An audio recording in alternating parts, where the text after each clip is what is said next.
सिखा दो, फटाफट फ्लुएंटली जितना जल्दी हो सके इंग्लिश बोलना सिखा दो। This is the question that every English teacher faces in a daily basis. इस कोर्स में भी मेरे को बहुत लोग यही सवाल पूछते हैं कि फटाफट इंग्लिश बोलना सिखा दो, बस ऐसा कोई मेडिसिन दे दो कि 2 मिनट में इंग्लिश बोलना सीख जाए और इंग्लिश में पूरा कमांड आ जाए। देखिए, सबसे पहले तो हमें ये मान लेना पड़ेगा कि इंग्लिश चुटकी बजाकर नहीं सीखा जा सकता। इंग्लिश सीखने में टाइम लगता है। किसी भी लैंग्वेज में कमांड पाने में, किसी भी लैंग्वेज में एफिशिएंटली फ्लुएंटली बोल पाने में टाइम लगता है, और टाइम के साथ साथ आपका एफर्ट और बहुत बहुत सारा प्रैक्टिस लगता है। आपको अपने मन से, पूरे मन से प्रैक्टिस करना होगा और फिर जाके लैंग्वेज आपके हाथ में आएगी, लैंग्वेज आपके मुट्ठी में आएगी। लेकिन ऐसे कुछ टिप्स एंड ट्रिक्स जरूर हैं जो आपकी लर्निंग को बहुत ज्यादा फास्ट बना सकते हैं। इन्हीं टिप्स एंड ट्रिक्स को आज हम हमारे इस लेसन में कवर करेंगे। मैं आपको कुछ बहुत सिंपल टिप्स एंड ट्रिक्स बताऊंगा जिनको यूज करके आप बहुत जल्दी इंप्रूव कर जाएंगे, और ये टिप्स एंड ट्रिक्स हर तरह के लैंग्वेज में आपको हेल्प करने वाली है। इन टिप्स एंड ट्रिक्स में ऐसा कुछ स्पेसिफिक नहीं है कि इंग्लिश बोलने में ही वो आपको हेल्प करेगी। आप जिस लैंग्वेज में भी कमांड पाना चाहते हैं, अगर आप अपनी नॉर्मल कम्युनिकेशन स्किल्स को भी इंप्रूव करना चाहते हैं, तो ये स्किल्स वहां पे भी आपको बहुत ज्यादा हेल्प करेंगी। तो इन सारे टिप्स एंड ट्रिक्स को अच्छे से सुनिएगा और मेरे को एक प्रॉमिस करिएगा कि आप अपने डेली लाइफ में ये टिप्स एंड ट्रिक्स यूज करना शुरू कर देंगे आज से ही। चलिए हमारे इस लेसन को हम शुरू करते हैं। The number one and the most important tip is believe in yourself.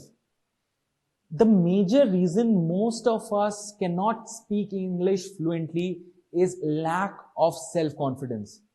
हमारे अंदर सेल्फ कॉन्फिडेंस की बहुत ज्यादा कमी है। जैसे ही इंग्लिश में बोलने की बारी आती है, हम हिचकिचा जाते हैं, हम डर जाते हैं और डर के मारे बोलते ही नहीं। तो सबसे पहले तो ये मान लीजिए और ठान लीजिए कि आपको अपने ऊपर भरोसा लाना होगा। आपको अपने अंदर इतना ज्यादा कॉन्फिडेंस डेवलप करना होगा कि आप फ्लुएंटली, लाउडली, क्लियरली इंग्लिश बोल सकते हैं और आपको बोलना शुरू करना होगा। तो believe in yourself, be confident and you will improve in no time. हमारा जो सेकेंड टिप है, ये एक 5 पार्ट का साइकिल है। तो ये 5 पार्ट्स क्या हैं? Listen, speak, read, right, repeat. फिर से सुनिए, listen, speak, read, right, repeat. सबसे पहला पार्ट है लिसन। आपको इंग्लिश में कंटेंट सुनना होगा। न्यूज देख रहे हैं, इंग्लिश में देखिए। इंग्लिश मूवीज देखिए, इंग्लिश टीवी सीरीज देखिए। उनका हिंदी डब वर्जन मत देखिए। जो कंटेंट देखना चाहते हैं वो उस लैंग्वेज में देखिए जिस लैंग्वेज को आप सीखना चाहते हैं। हिंदी तो हमें पहले से पता है, कंफर्ट जोन में मत चले जाइए। इंग्लिश कंटेंट सुनिए, इंग्लिश मूवीज देखिए और उनको समझने की कोशिश करिए। लिसनिंग हमारे इंग्लिश बोल पाने का एक बहुत इंपॉर्टेंट पार्ट है। सबसे पहले आपको उनका सेंटेंस स्ट्रक्चर के बारे में बहुत अच्छे से आइडिया हो जाएगा। आप उनके सेंटेंसेस के साथ फेमिलियर हो जाएंगे। आपको रोज नए नए वर्ड्स भी सीखने को मिलेंगे। तो listening is very important and you must listen to English content at least twice a day. कोशिश करिए कि दिन में एटलीस्ट 2 प्रोग्राम्स आप ऐसे देखें जो इंग्लिश में हैं, ताकि आप इंग्लिश लैंग्वेज के साथ और फेमिलियर हो जाएं। जो हमारा दूसरा पार्ट था इसका, वो है स्पीक लिटिल। आपको बोलना पड़ेगा। देखिए, there is no shortcut to this. आपको बोलना शुरू करना पड़ेगा और धीरे धीरे जब टाइम के साथ आप इंप्रूव करते रहेंगे तो आपकी स्पीकिंग की क्वालिटी, आपकी इंग्लिश लैंग्वेज के यूजेज की क्वालिटी बहुत ज्यादा इंक्रीज हो जाएगी। लेकिन उसके लिए आपको प्रैक्टिस जारी रखना पड़ेगा और रोज ये ठान लेना होगा कि मैं इंग्लिश में बात करूंगा ही करूंगा, चाहे सही करूं कि गलत करूं, इंग्लिश में बात तो करनी ही पड़ेगी। जो हमारा थर्ड पार्ट है इस साइकिल का, वो है रीड। अब रीडिंग से क्या होता है? देखिए, हमारी ना बहुत सारी टाइप की मेमोरीज होती हैं। हम सुन के कोई चीज याद रख सकते हैं, हम देख के कोई चीज याद रख सकते हैं, और जो हमारी विजुअल मेमोरी होती है वो हमारी लिसनिंग साउंड मेमोरी से ज्यादा होती है। हमें देखी हुई चीजें ज्यादा याद रहती हैं। तो आप अगर इंग्लिश रीडिंग करेंगे तो आपको उनका सेंटेंस स्ट्रक्चर अपनी आंखों के सामने दिखेगा। आपको दिखेगा कि कौन से वर्ड को किस जगह पे यूज करा गया है। जब आप रीड कर रहे हैं make sure you read out loud, क्योंकि जब आप तेजी से जोर जोर से बोलकर रीड करते हैं तब आप 3 प्रैक्टिसेस साथ कर रहे हैं। पहला तो आप रीड कर रहे हैं, आप देख रहे हैं। दूसरा आप उसको बोल रहे हैं तो आपकी थोड़ी बहुत स्पीकिंग भी प्रैक्टिस हो रही है। और तीसरा वो आप अपने ही कानों से सुन भी रहे हैं तो लिसनिंग भी हो रही है। अगर आप जोर से बोल बोलकर रीड करते हैं तो ये तीनों स्टेप आपस में रिपीट होती रहती हैं एक साथ, तो आपका जो लर्निंग है वो बहुत ज्यादा फास्ट हो जाता है। तो make sure that you read something in English every day. कोशिश करिए आपके घर में जो न्यूज़पेपर आता है हिंदी न्यूज़पेपर के साथ इंग्लिश न्यूज़पेपर भी मंगवाइए और उसको पढ़ने की कोशिश करिए। शुरू में शायद चीजें समझ नहीं आएंगी, धीरे धीरे आपको चीजें बहुत इजीली समझ आएंगी। कोई नया वर्ड आपको मिलता है तो उसको एकदम से गूगल कर लीजिए, उसका मीनिंग देख लीजिए और फिर सेंटेंस को पढ़िए, सेंटेंस का मतलब समझने की कोशिश करिए। फुल सेंटेंसेस पढ़ने हैं, ऐसा नहीं कि मैंने 2 वर्ड्स पढ़े सेंटेंस का मीनिंग समझ आ गया तो मैं आगे चला गया। फुल सेंटेंसेस पढ़िए, सेंटेंस के स्ट्रक्चर को समझिए और नए वर्ड्स मिले तो उनको गूगल करिए और अपने वोकैबुलरी में ऐड कर लीजिए। हमारा जो 4th टिप है वो है राइट। राइटिंग भी जरूरी है क्योंकि राइटिंग आपके प्रैक्टिस का एक बहुत इंपॉर्टेंट पार्ट है। हम मे बी पढ़ के कोई चीज भूल सकते हैं लेकिन एक बार अगर कोई चीज लिख ली उसको भूलना बहुत मुश्किल होता है। उसको भूलने के लिए भी हमें एफर्ट करना पड़ता है। तो make sure that you write something in English as well, क्योंकि राइटिंग आपकी प्रैक्टिस को और आपकी लर्निंग को बहुत फास्ट कर देगी, आपके सेंटेंसेस की अंडरस्टैंडिंग को भी बहुत ज्यादा इंप्रूव कर देगी। हमारी साइकिल का 5th और आखिरी पार्ट है रिपीट। इन सारे स्टेप्स को आपको रिपीट करना है डेली। एक दिन भी एक भी स्टेप छूटना नहीं चाहिए। Daily listen to some English content, daily write some English content, daily speak some English content, and daily read some English content. Make sure that you repeat these 4 steps daily. चलिए अब हम हमारे 3rd tip की तरफ move कर जाते हैं। हमारा 3rd टिप है always keep your ears open. हमें ना एक टेंडेंसी होती है कि हम बहुत इजीली कंफर्ट जोन में चले जाते हैं। कंफर्ट जोन में जाके हम अपने कानों को आंखों को बंद कर लेते हैं या फिर एक साइड में कॉन्सेंट्रेट कर लेते हैं।